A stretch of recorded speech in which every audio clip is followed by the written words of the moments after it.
In this video, we're going to explain everything you need to know to travel to Italy, the most complete video you'll watch today about this destination, with the best tips. So let's get started. Italy is a country that moves everyone. It's hard to find another place in the world that so perfectly combines ancient history, Renaissance art, breathtaking landscapes, and one of the best cuisines on the planet. But planning a trip here can be confusing because there is so much to see. Let's start with the main regions and attractions, focusing on the classic itinerary that most people take on their first trip: the Holy Trinity: Rome, Florence, and Venice. We start in Rome, the capital. It's an open-air museum. The number one attraction is the Colosseum. It's impossible not to get chills when entering the arena where gladiators fought. You buy a combined ticket that also gives you access to the Roman Forum and Palatine Hill, which are the ruins of the center of ancient Rome. The ticket costs about 18 euros, but the price can vary. It is absolutely essential to buy it in advance and with a specific time slot. Otherwise, you risk not getting in. Set aside at least 3 hours to see everything. To get there, use the metro, Line B, and get off at the Colosseo station. The second major attraction in Rome is the Vatican, which is an independent country inside the city. You need at least half a day there. St. Peter's Basilica is one of the largest churches in the world, and entry is free, although the security line is long. If you want to climb the dome, which we recommend for the view, the ticket costs 10 euros. The other part is the Vatican Museums. This is where the famous Sistine Chapel, painted by Michelangelo, is located. The museum ticket costs about 20 euros. This is another ticket you must buy online months in advance, or you will spend hours in line or not even get in. Of course, Rome has much more. You must walk to the Trevi Fountain and toss a coin, and visit the Pantheon, the ancient Roman temple that is now a church, with its impressive architecture. Entry to the Pantheon is now paid and costs 5 euros. From Rome, we head north to Florence, the capital of Tuscany and the cradle of the Renaissance. The main attraction is the Cathedral of Santa Maria del Fiore,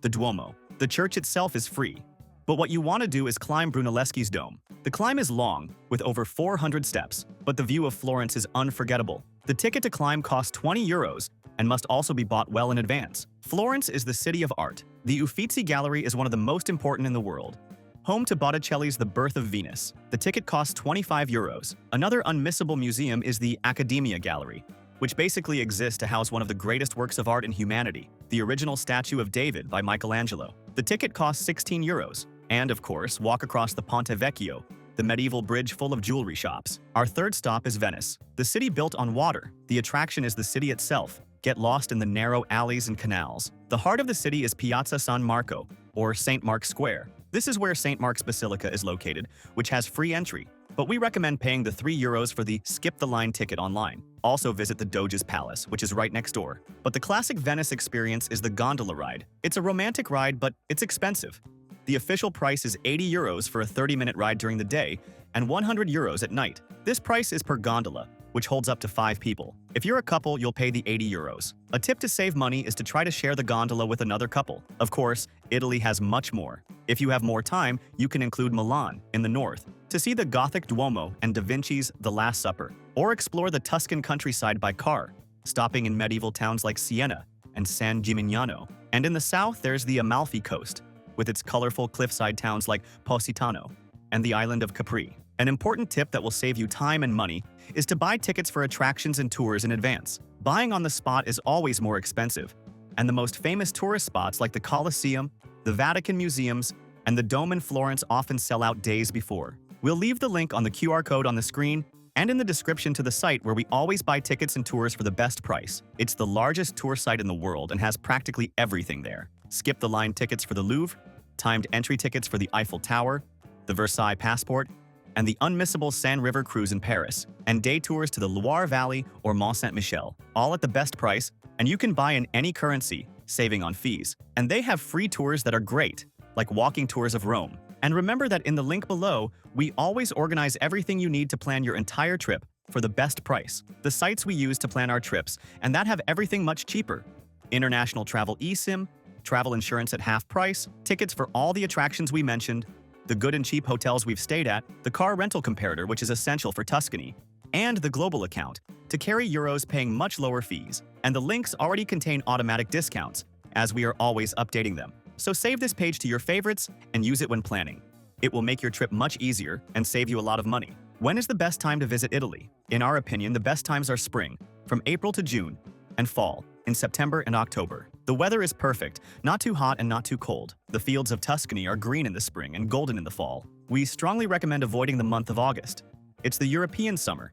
It gets absurdly hot, especially in Rome. Furthermore, it's the vacation month for Italians themselves, so everything is crowded and much more expensive. Winter, from November to February, is less crowded and cheaper, but it can be very cold and rainy, especially in Venice, which can suffer from acqua alta, or high water floods. And how many days to stay in Italy? To do this classic itinerary of Rome, Florence, and Venice without rushing, we recommend at least 10 days. 7 days is the bare minimum, but you'll spend more time on trains than in the cities. With 10 to 12 days, you can manage 3 or 4 days in Rome, 3 days in Florence, including a day trip in Tuscany, and 2 or 3 days in Venice. If you want to include Milan, or head down to the Amalfi Coast, set aside at least 15 days. Staying in a good area will make your trip much easier. The best strategy for Italy is not to change hotels every day.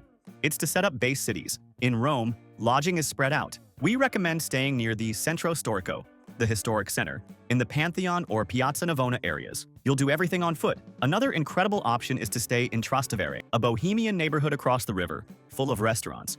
But know that you'll have to walk more to get to the attractions. Avoid staying near the Termini train station just because it's cheap. The area is not as pleasant at night. In Florence, the city is small and everything is walkable. The best area is to stay near the Duomo or Piazza della Signoria. You'll be in the heart of everything. In Venice, the most important tip is stay on the island. Do not stay in Mestre, which is the mainland city, just to save money. Staying in Mestre means you miss the magic of Venice at night and spend time and money every day on a train or bus. It's worth paying more to sleep on the canals. We created this custom map for each of these cities, which explains exactly which is the best region. If you stay in this marked area, you can't go wrong. We'll leave the link to this map here on the QR code on the screen and in the video description. We created it on the hotel site we always use, as it always has the best prices. There, you can put in your travel dates and see all the hotel options within that location, at the lowest prices. We'll also leave links to the hotels where we've stayed. In every destination, we always recommend one that is very cheap and super well located, and another that's a bit nicer,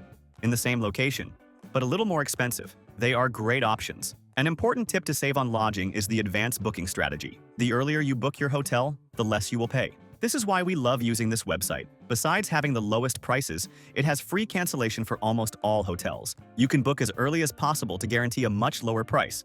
And if you need to cancel later, it's super easy and costs nothing. Now let's talk about transportation. How to get around Italy. Between the big cities like Rome, Florence, Venice, and Milan, the easiest, fastest, and most efficient way is by high-speed train. The Trenitalia trains, the Frecciarossa, and the Italo trains are incredible. You buy your ticket online in advance. The trip from Rome to Florence takes only 90 minutes. The trip from Florence to Venice takes 2 hours. It's much better than flying, as the train drops you right in the city center, whereas flying would make you lose half a day getting to and from airports. Now, when should you rent a car? We only recommend renting a car if you're going to explore the countryside of a region, like the wineries of Tuscany or the Amalfi Coast. And the most important tip, never rent a car to stay inside the big cities. In Rome, Florence, and Venice, a car will only get in your way. Besides having nowhere to park, most historic centers have the ZTL, or Zona Traffico Limitato, which means limited traffic zone. Unauthorized cars cannot enter. If you enter by mistake, a camera will log your license plate and you will receive a hefty fine on your credit card months after your trip. For those renting a car for Tuscany, the tip is to take the train from Rome to Florence, spend your days in Florence on foot, and only rent the car on the day you leave for the countryside. We'll leave the link to the price comparator we use for car rentals in the description. Mandatory documentation for travelers. To enter Italy, which is part of the European Schengen area, you need 2 things. First, your valid passport, and second, travel insurance. Unlike the United States, travel insurance in Europe is mandatory under the Schengen Treaty. With a minimum coverage of 30,000 euros, they can ask for proof of your insurance at immigration. We never travel without it. And in the link in the description, there's the comparator we use that always finds the insurance at half the price. And be aware, soon, an electronic travel authorization called ETIAS will also be mandatory, so check on that before you travel. Let's talk shopping. Italy is famous for leather goods, especially in Florence. The San Lorenzo market is famous for it, but be sure to bargain. The famous luxury brands like Gucci, Prada, and Versace are concentrated in Milan, in the famous Galleria Vittorio Emanuele. In Venice, the shopping is for crafts, like carnival masks and Murano glass. And the most important shopping tip, tax-free. The tax in Italy, called IVA, is 22% and is included in the price. As a tourist, you can request a refund of part of this tax. The minimum purchase amount in the same store on the same day has dropped and is now around 70 euros. When paying, ask for the tax-free form and present your passport. Keep all the forms and validate them at the electronic kiosks at your last airport before leaving Europe. Validate before checking your bags, as they may ask to see the products. And for those who are new here to the channel, welcome. Our mission is to help you travel more and better around the world. If you're enjoying it, subscribe to the channel and like the video. It helps us a lot. Speaking of gastronomy, eating in Italy is an event. Each region has its specialty. In Rome, you have to try the classic pastas, cacio e pepe, which is cheese and pepper, carbonara, with egg and guanciale, and amatriciana, with tomato sauce and guanciale. In Florence, the star is the bistecca alla fiorentina. It's a giant cut of steak, served rare, grilled over charcoal. It's expensive but serves 2 or 3 people. In Venice, the food is different. Avoid the tourist menus and look for baccari. These are small bars where locals eat cicchetti, which are like Spanish tapas, small portions of bread with seafood, ham, and cheeses. It's delicious and cheap. And of course, the ice cream, gelato, is wonderful everywhere. For restaurant suggestions, in Rome, for incredible and cheap pizza, go to Pizzeria Bonci, near the Vatican. For bistecca in Florence, check out Trattoria Zaza. In Venice, for the best cicchetti, go to Alarco, near the Rialto Market. And how much does it cost to eat in Italy? Italy can be cheaper than other European countries, if you know where to go. A full Big Mac combo costs about 11 euros. A bottle of water at the market costs 1 euro.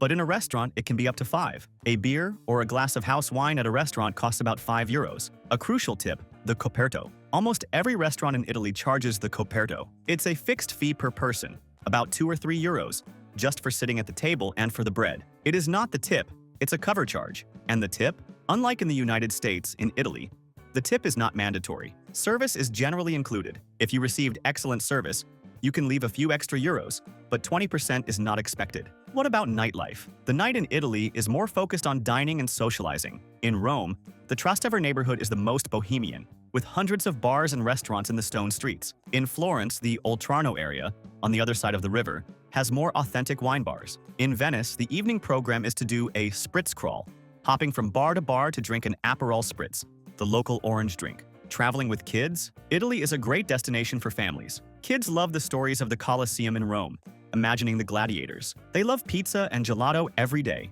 In Venice, the gondola ride and the Vaporetto ride, which is the water bus, are super fun for them. The only challenge is the bridges in Venice, which require carrying a stroller. Combining your trip, this classic itinerary is perfect. But if you have more time, you can easily add other destinations. From Rome, you can take a high-speed train to Naples, which takes an hour. And from there, visit the ruins of Pompeii and the stunning Amalfi Coast. From Florence, you can take a day trip to Pisa to see the tower, or to Cinque Terre, the colorful villages on the coast. If you liked the video, like and subscribe to our channel to always travel more and better around the world. Thank you very much, and have a great trip.